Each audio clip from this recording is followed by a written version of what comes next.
무슨 영화 하나가 지나간 것 같아요. 느낌은. 무슨 연극 하나가 끝난 것 같아.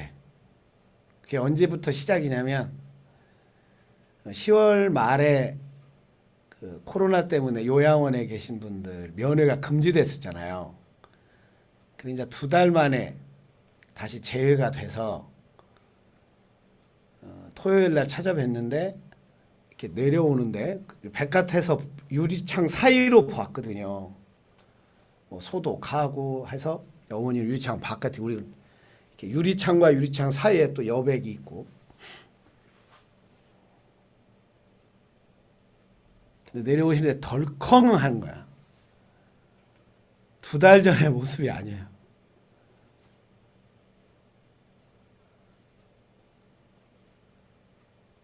그때 너무 죄송하고 미안하고 아프고 내가 뭘 잘못했지 하는 죄책감이 쭉 그냥 순간에 올라와서 면회를 마치고 주로 여동생하고 상의를 하는데 우리 병원에 입원을 시키드리자. 그래서 한방병원에 대한 좋은 기억이 있어요. 저희 어머님이 다른 요양원에 계실 때 그때 위기가 와서 한방병원에 입원을 시켰었는데 그때부터 어머님이 여태까지 본 모습이 아닌 전혀 다른 어머니의 모습이 나왔어요. 행복하고 말을 하면 버버만 하시고 노래하시고 춤추고 즐겁고 많이 웃으시고. 그때 이제 맏며느리인 저희 집사람한테도 이제 유언, 지금 생각하니까 다 그게 유언이었어요.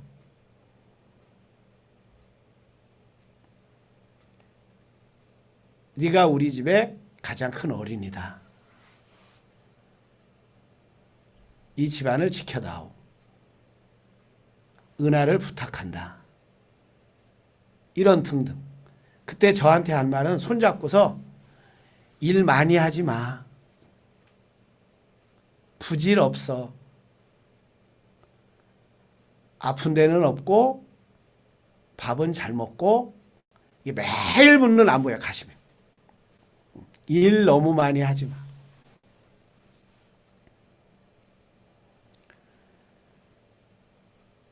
그러고서 나오셔서 요양원에 안 가시고 건강해지셔서 집에 사시게 돼요.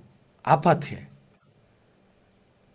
그 1년여 기간이 가장 어머니로서는 마음적으로서는 행복했던 시절이에요. 누구하고 싸우지 않으시고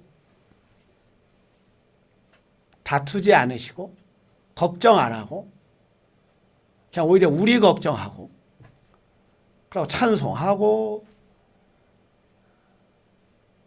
그러다 이제 또 이제 치매가 더 자꾸 진전이 되니까 집에서 혼자 모시기에는 뭐 해서 시스템 있는 곳으로 가자 해서 좀 저희들 보기에 아주 분위기가 있는 좀 좋은 요양원을 어떻게 만나서 그 간명인이 소개한 요양원이에요.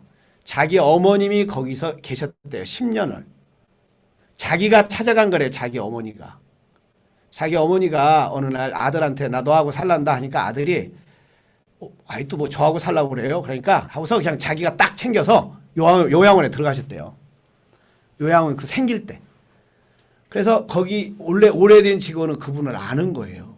그래서 소개를 해서 거기로 갔는데 분위기가 좋았어요. 그래서 매주 이제 산책도 하고 드라이브도 하고 노래도 하고.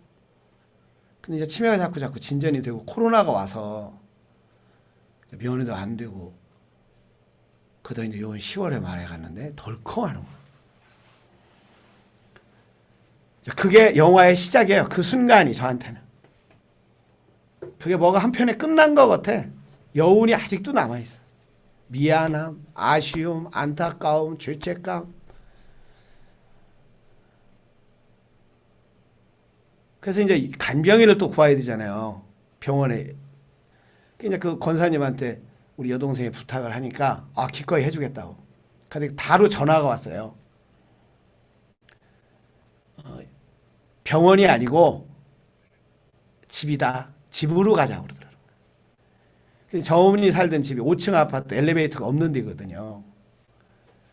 근데 그때 동생이 이제 자기 집으로 모시겠다고 준비해놨기 때문에 이제 집으로 가기로 한 거예요. 이게 신의 한 수였어요.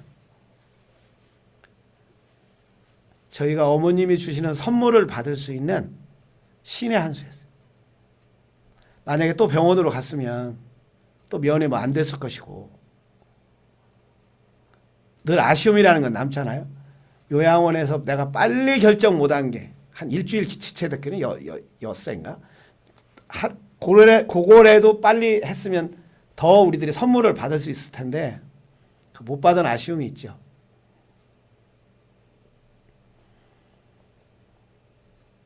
그래서 이제 집에 모시고 있는데 그 나올 때 그 긴장된 모습이 지금도 눈에 선해요. 그 어머니의 빳빳하고 긴장된 모습이. 그러니까 딱 업었는데 업고 가는데도 그냥 빳빳해요. 굳어 있는 거죠. 근데 가서 눕고 몇 시간 지나니까 몸이 풀리는 거예요. 그러니까 긴장하셨던 거야. 놀랬던 거야. 내가 또 어디로 가는가. 그래 이제 가족들, 딸들, 자식들 또 손주들 와서 이제 손잡고 여기 집이라고 안정시키니까 풀어지셔서 이제 옷도 갈아입을 만큼 이게 부들부들해지셨죠. 그때 이미 이제 대화는 안 되고 눈만 살짝 마주치고 가파른 숨을 쉬시기 시작하셨어요.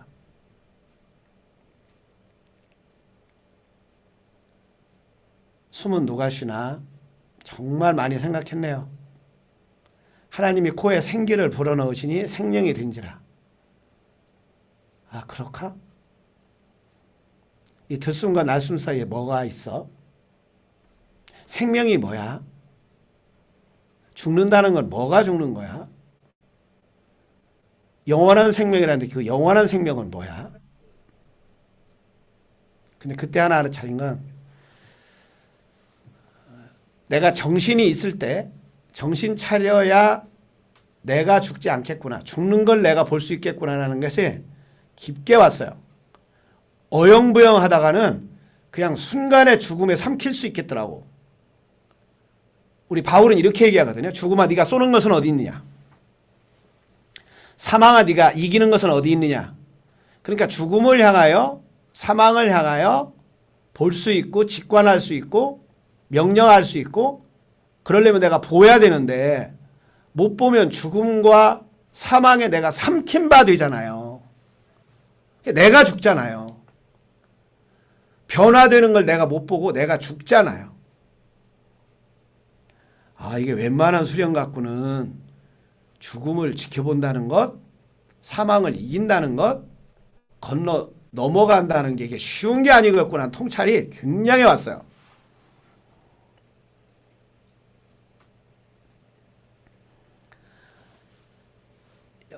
가족 채팅방에 올렸죠. 어머님 오래 사시지 못할 것 같아. 시간 나는 대로 가족들 다녀갔으면 좋겠다. 그리고 토요일 날 오후 2시에 다들 모였으면 좋겠다. 저는 그때 우리 형제들만 와서 이제 장례 절차나 이런 절차를 상의하려고 미리 상의해 놓으려고 준비해 놓으려고 형제들 모이라고 했는데 그날 증손주까지 다 왔어요. 이제 그게 가족 임종이 된 거예요. 전부 다 와서 인사하고 어루만지고 또 가족들 밥 같이 먹고.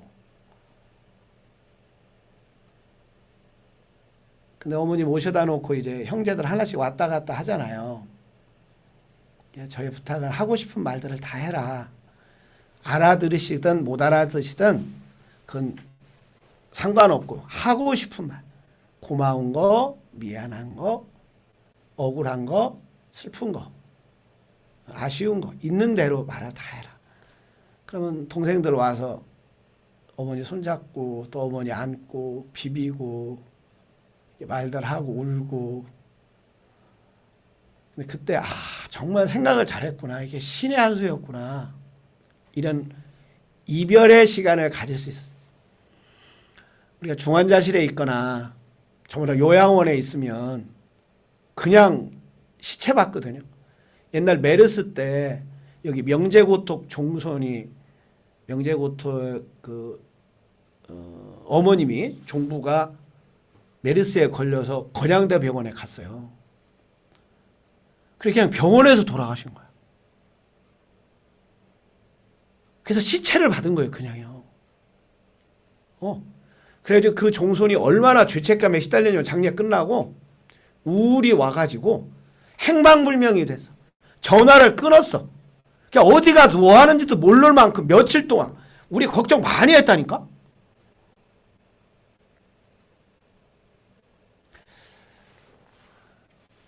근데 제가 얼마나 이기적이냐면 저희는 그날 그렇게 돌아가실 몰랐고요. 한 달? 한 달? 아니면 20여일은 가겠지? 근데 우리 여동생은 석 달은 가셨으면 좋겠다 이렇게 생각을 했대요.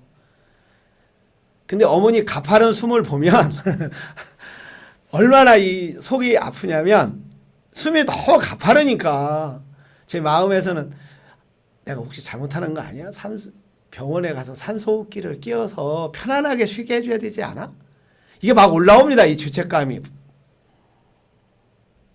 근데 우리는 우리 생각이죠. 우리는 그렇게 가파른 숨을 쉬면서도 힘들면서도 계셔서 우리가 더 보고 싶고 만나고 싶고 얘기하고 싶고 우리 편에서는 자식들 편에서는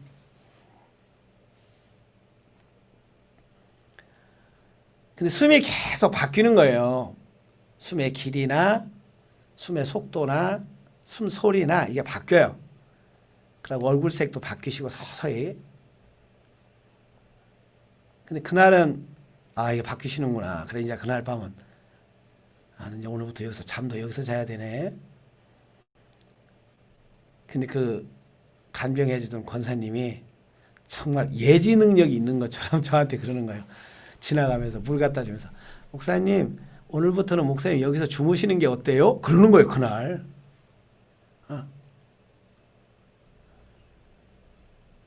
근데 느낌이 이상해서 그날이 수련회 시작하는 날인데 이게 수련회 하다가 어머니 돌아가시면 굉장히 복잡하겠구나. 그래서 출근해서 직원들하고 상의하면서 취소를 했어요. 그래서 불이 났게 갔죠. 2시간 정도 비워서 갔는데 그 2시간 사이에 많이 변했어요 얼굴이.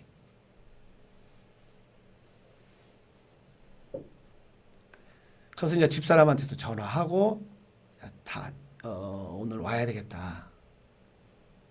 그리고 계속 채팅방에 올리고 전화도 올리고 가능한 아들들은 오늘 와라.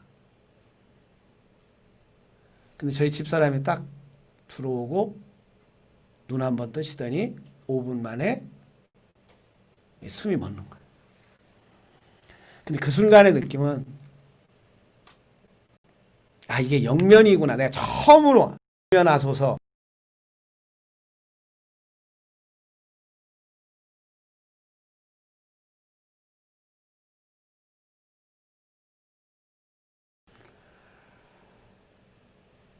근데 그 숨이 딱 멎으니까 어머니 이제 편안하게.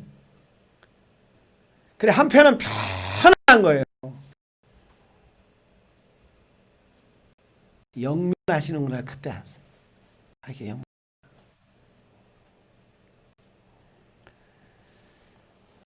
저희 어머니는 한 문장으로 만들고 싶었어요. 우리 어머니 생일은 뭐였을까?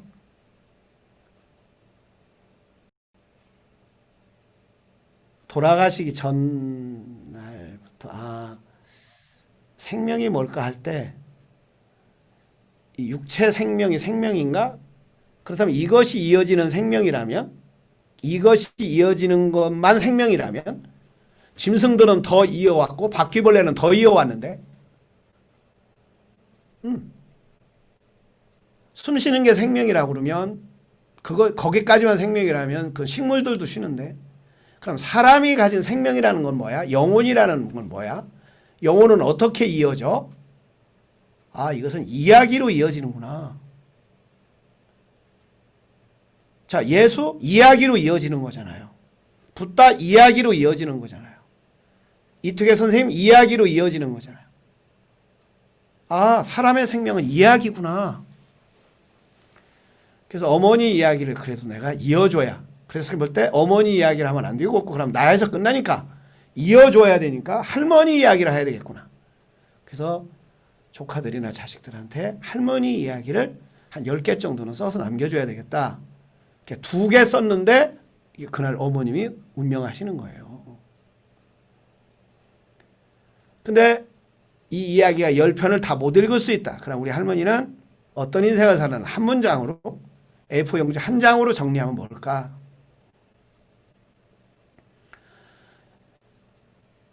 (1934년생이니까) 일제강점기예요.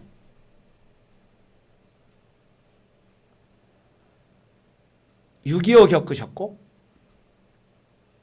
19살에 자기 친정보다 더 시골인 더 가난한 집으로 시아버지가 돌아가시고 시할아버지가 돌아가시고 시어머니가 돌아가신 영실이 2개 있는 집에 남자 5, 시아버지, 남편, 시동생 넷, 남자 6 있는 집으로 오는 거죠.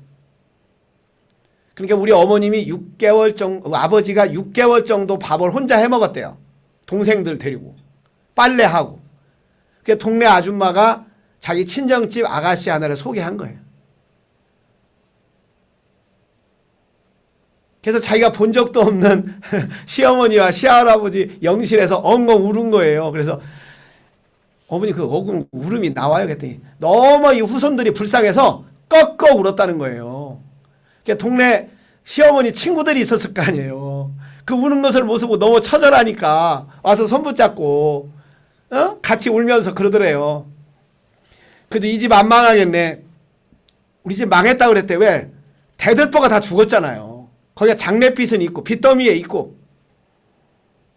그때 우리 어머니 어떻게든 이 집을 일으켜야 되겠다. 그래 우리 어머니 일생은 물려받은 땅을 지키는 게 1순위였어요. 정말 안 팔아먹었어요. 하나도 안 팔아먹었어요. 보탰지 이렇게 보탰지 안 팔았어요. 그래 가장 두려웠던 게 네 아버지 놀이마는 거였다 했어요. 옛날에 겨울철에 놀이마거든요. 근데 가끔 금산 읍내 사람이나 타지 사람들이 와가지고 우리 동네 사람들 놀이물에서 따서 이렇게 인삼도 캐가고 그 사람들이 인삼도 캐가고 여름이 됐을 때 아니면 어느 날 집이 땅이 그 사람들한테 넘어가요. 그거 저도 어렸을 때 봤죠. 그래 어느 날이 아니지 이건 여러 번 있었는데 어느 날 저를 깨워요. 길서봐 가자. 그럼 부시시해서 일어나요. 그럼 가면 어디냐면 우리 아버지 놀이하는 데예요. 불러라 그래 저한테 이렇게 불러라. 아버지 하고 부르면 알았다. 그 다음부터는 대답이 없으셔. 그럼 발발발 떨고 있어요. 우리 아버님 저 집에 가라 그래요. 집에 가라. 집에 가서 자고 있으면 드디어 이제 우리 어머니는 어떻게든 아버지를 데리고 왔다 오라 해야 돼요. 모시고 왔다 오라 해야 돼. 끌고 왔다 오라 해야 돼. 하여튼 집에 데리고 와셔서 이제 싸우는 거예요. 그래 우리 아버지는 이제 존심 상해가지고 어머니를 좁히고 우리 어머니는 악착같이 하여튼 재산을 지키려고 우리 집 안 망하게. 그럼 이제 우리 어머니는 이렇게 머리띠 두고 눌러있고 며칠간 우리 아버지는 이제 가출했지요. 가출. 이게 어렸을 때 여러 날에 저의 과거 탐사 작업하면 이게 떠올라요. 자, 그럼 그 재산을 지킬 수 있는 방법은 또 뭐냐? 우리 어머니는 저는 이렇게 해석을 하는데 제가 한갑됐을 때 내 인생 10대 사건을 중학교 입학은 없었거든요. 중학교 입학은 없었어요. 근데 60이 넘어서 동네 그 고향 친구들이 동창회를 한다고 그래서 모였어요. 초등학교 동창회. 우리가 62명이 다녔대요. 근데 그날 25명이 모였어요. 몇십 년 만에 모인 거예요. 그래 그날 놀고 여자 한 방 남자 한 방 큰 식당 빌려서 자는데 그때 이렇게 눈물이 떠르르 굴르는 거예요. 한 새벽 2시 반쯤 됐는데 그게 눈물이 뭐냐면 우리 어머님이 나를 중학교 보낸 건 이게 어마어마한 사건이었구나를 그때 알아차리는 거예요. 왜? 거기 친구들이 거의가 중학교 안 갔거든요. 내가 우리 동네 최초의 중학생이라고 그러잖아요. 저보다 2해 먼저 간 애가 있었어요. 근데 그 2형이 그만뒀어요. 그럼 내가 학교를 우리 어머님이 안 보내줬으면, 아버님이 안 보내줬으면, 우리 아버지 생각으로는 안 보냈고요. 우리 어머니 생각 때문에 보낸 거예요. 우리 고모부가 내 손을 붙잡고, 저는 이제 기억이 없는데 우리 어머님이 있는 데서 그렇게 했대요. 길서봐, 너는 장씨 집안을 닮지 말고 김씨 집안을 닮아라. 그랬다는 거예요. 이 말은 외갓집 닮아라는 뜻이에요. 외갓집 닮아라. 우리 어머님은 얼마나 향양년이 높았냐 배워야 된다라고 했냐면요. 우리 막내 삼촌이 저보다 6살 많아요. 6살. 그러니까 가서 막내 삼촌을 업어서 키운 거예요. 우리 엄마가. 그래서 졸업을 했는데 중학교를 보내려고 재수를 시켰어요. 그래서 저 초등학교 1학년 때 그 막내 삼촌이 6학년이었다고 해요. 근데 그 6학년에 중학교를 보내는데 동네 사람들이 왜 보내냐고 했고, 또 우리 그 삼촌의 외갓집이 읍내에서 가까워요. 그럼 거기서 다니는 게 우리 보통 상식이잖아요. 근데 안 받아주는 거야. 그 외할머니가 있는데도. 저희 증외할머니죠. 그래 우리 어머니가 우리 삼촌을 어디다 데려다 놨는지 아십니까? 우리 외갓집에다 데려다 놨어요. 더 먼데. 그래 우리 외갓집에서 다녔어요. 왜? 제가 물었어요.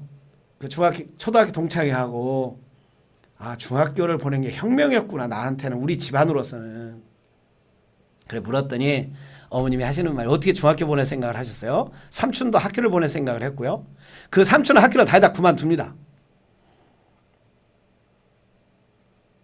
못 배우면 무시당하더라. 나는 무시당하는 게 가장 서럽다. 나는 우리 자식들은 무시당하지 않고 사는 걸 바랬다. 그래서 어떻게든지 가르치려고 했다. 근데 다행히 니들이 공부를 잘해줘서 중학교 간 거야. 이렇게 말씀하셨어요. 저는 초등학교 6년 동안 정근을 했거든요. 우리 때 초등학교 때 개근은 없어요. 정근도 조금 보태서 상 주는 거예요. 왜? 정근상이라는 걸 탈 수가 없어요. 왜냐면 다리가 없었던 시절이라 비가 오면 학교를 못 가요.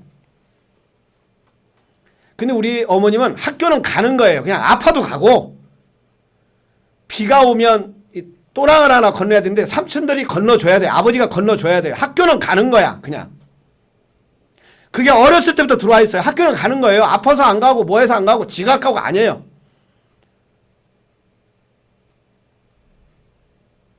우리 어머니 행복했던 시절 이렇게 생각할 때 그 순간이 아닐까 싶은데, 우리 이제 가장 장손주인 우리 한솔이를 장가드리는 날이었어요.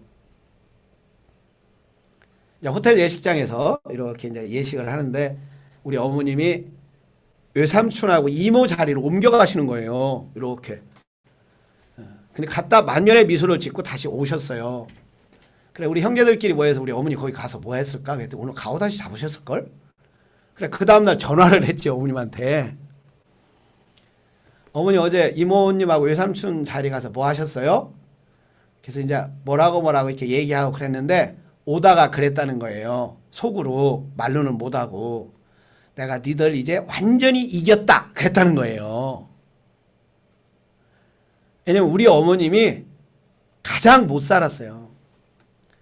그럼 이모님을 싫어했는데, 이모님은 굉장히 똑똑하고 크고 힘도 세고 말도 무지하게 잘하고,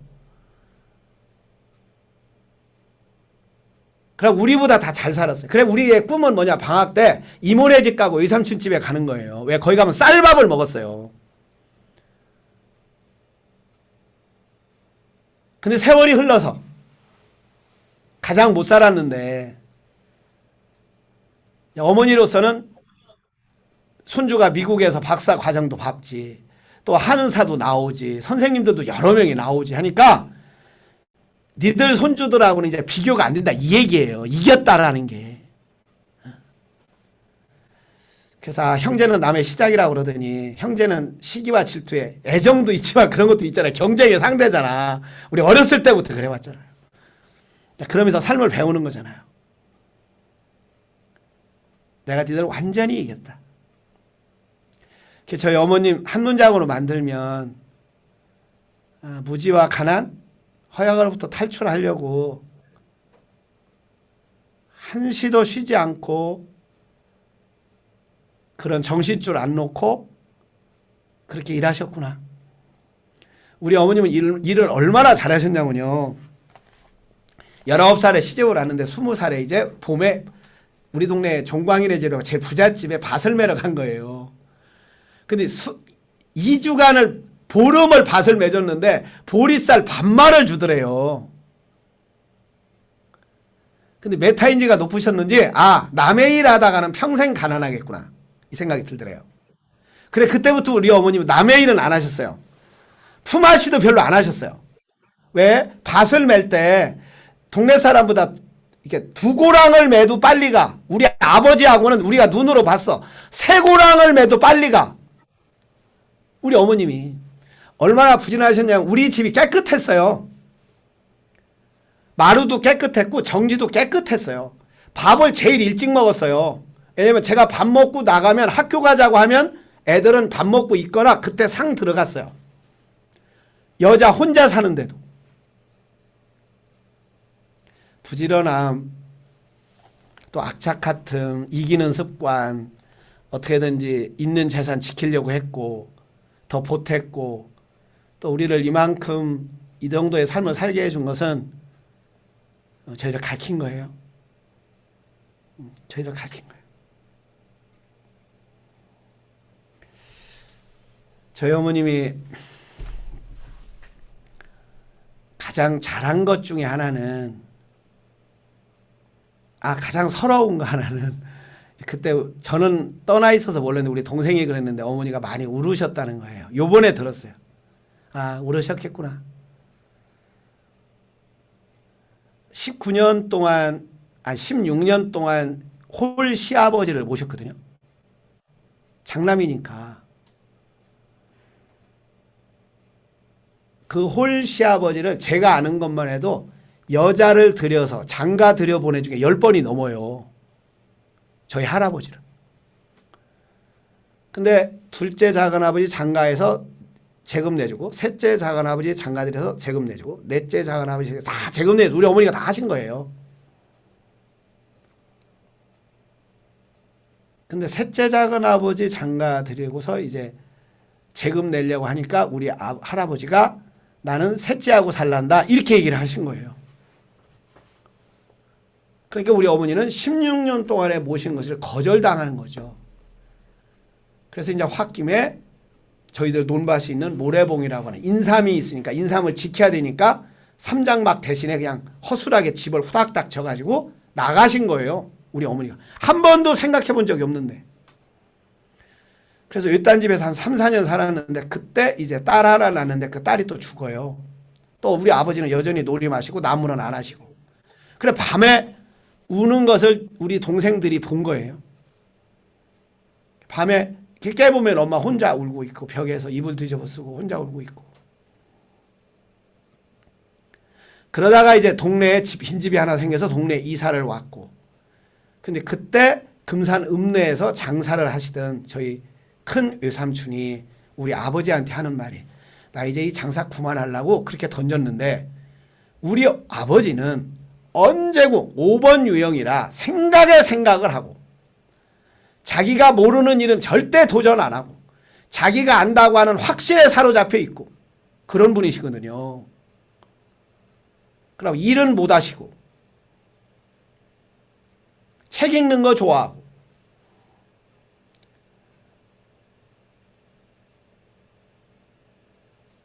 우리 외삼촌이 그 얘기를 하니까 그냥 거기서 형님 이걸 져주시지요 그랬대요. 이걸 져주시지요. 그래 집에 와서 우리 어머니한테 얘기하니까 어머니가 내가 어떻게 하냐고 글씨도 모르는데 장사 어떻게 하냐고. 그러니까 우리 어머니가 용기가 생겨서 그럼 나 다 외우지. 우리 어머니는 외우는 실력이 무지했으니까 동네 20개가 되는 개를 다 외우셨으니까 우리 아버지가 주판 노는 것보다 더 빨리 하셨거든요. 그래서 금산 읍내에 와서 장사를 하시게 돼요. 그때 우리 어머니 아버지가 마흔이에요. 근데 이게 일생일대 우리 집의 운명을 바꿔놓는 일입니다. 그래서 동네 사람들은 그랬어요. 우리한테. 그때 니들이 금산으로 이사 나간 게 니들의 운명을 바꾼 거야. 그래서 우리 한 소리를 낳고 우리 아버지가 딱 이제 손주가 났으니까 동네 가서 의시되고 싶지 않았겠습니까? 그래서 그때 들어갔는데 동네 사람들 윷도 놀고 그러는데 동네 사람들이 막걸리를 주면서 우리 아버지한테 하는 말이 추석 때인데 영재 성공한 거야. 영재 성공. 이게 내 귀에 쟁쟁하다니까요. 근데 그때는 그게 굉장히 부끄러운 말이었는데 내가 이만큼 나이가 되니까 그 말이 무슨 말이었구나. 왜? 아들을 가르쳤잖아요. 목사 하나가 됐고 군청 직원이 됐고 태권도 사범이 됐고 ROTC를 하고 있고 하나는 중학교 다니고 있고 하니까 그분들 보기에는 성공한 거예요. 자, 우리 어머니 아버지로서는 좀 그렇고요. 우리가 그분을 어머니로 모셔서 어머니 자고로 나서 그 어머니의 향각열 때문에 어떻게든지 이 무지와 가난에서 벗어나고자 하는 그 열정 때문에 지금의 우리들이 있지 않는가?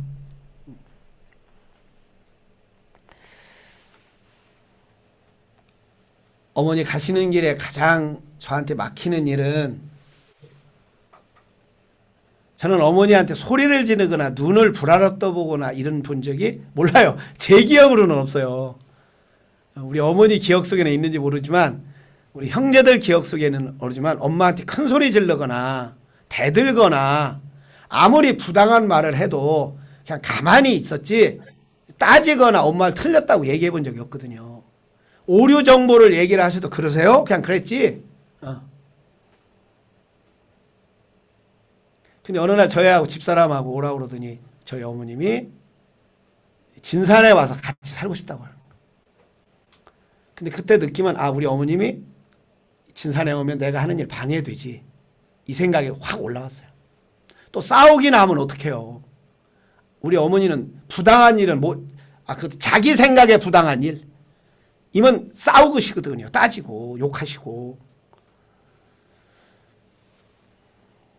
그래서 그때 제가 이렇게 얘기했어요. 어머니 지금은 아니고요. 이렇게 집 잘 쳐서 어머니를 모실 테니까 조금만 기다리시죠. 근데 그때 어머님이 삐지셨어요. 어머님이 나를 미워한다는 걸 느낄 수가 있었어요. 처음 겪는 고통이었어요.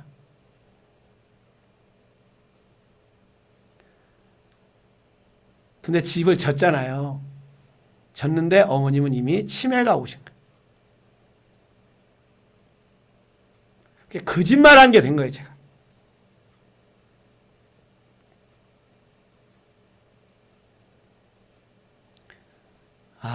이게 내가 거짓말한 게 되는 거야. 근데 제가 작년 가을 작년 가을이 되니까 우리 어머님이 왜 나 진산에 가서 너하고 살래라고 했던 말을 이해를 하겠더라고요. 그 나이 되니까 제가 우리 아들이 왔으면 좋겠어요. 이제 미국에서. 말은 내가 못하고 내 마음에는 왔으면 좋겠어요. 내가 힘이 빠지는 것 같은 느낌을 받는 거예요. 그때서 이해했어요. 우리 엄마가 그때 이러지 않았을까. 삶이라는 건 책 갖고 알아지는 게 아니구나. 이거 한계가 있구나. 생각 갖고 알아지는 한계가 있구나. 그 나이가 되지 않고서는 알 수가 없구나. 어머니 이렇게 이제 모시다 놓고 막 잘못한 것만 불효한 것만 막 떠올라서 몇 분한테 이제 저보다 어머니를 먼저 보낸 분들한테 전화를 했죠. 어떠셨냐고. 또 그때 미안하다고 말했어요. 내가 그때 전화라도 하나 더 해주고 함께 해줬어야 되는데 내가 그때 못 해줘서 미안하다고. 머슴님 미안해요. 미안해요. 근데 그분들이 한결같은 소리가 있습니다. 푸른들님도 그러고 들소리님도 그러고 근데 드소리님한테 전화를 했더니 그냥 드소리님은 늘 즐겁잖아요.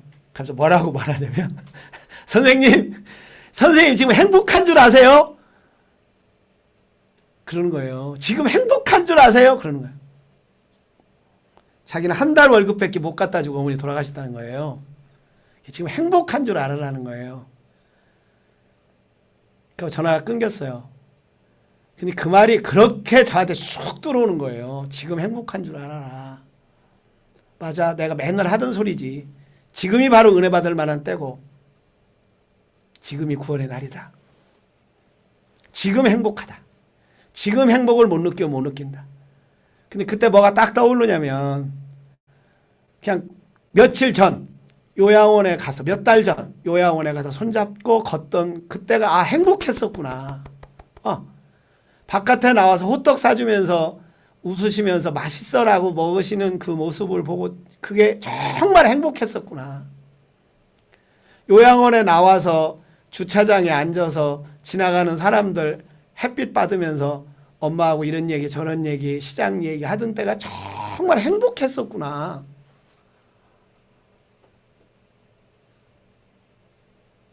그냥 그때 그게 확 오는 거예요. 예, 지금 행복하네요. 그래서 지금도 이렇게 가슴이 막 하고 애리고 울컥울컥 죄책감이 올라와서 또 슬프고 미안해도 이게 행복한 거로구나. 그래서 행복을 느끼는 통로를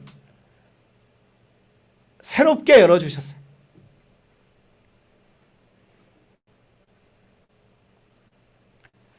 어머니의 돌아가심이 어머니의 죽음이 헛되지 않아야지 라는 생각이 더 올라와서 예수의 죽음, 예수의 십자가를 우리 바울은 화목제물로 해석을 하거든요.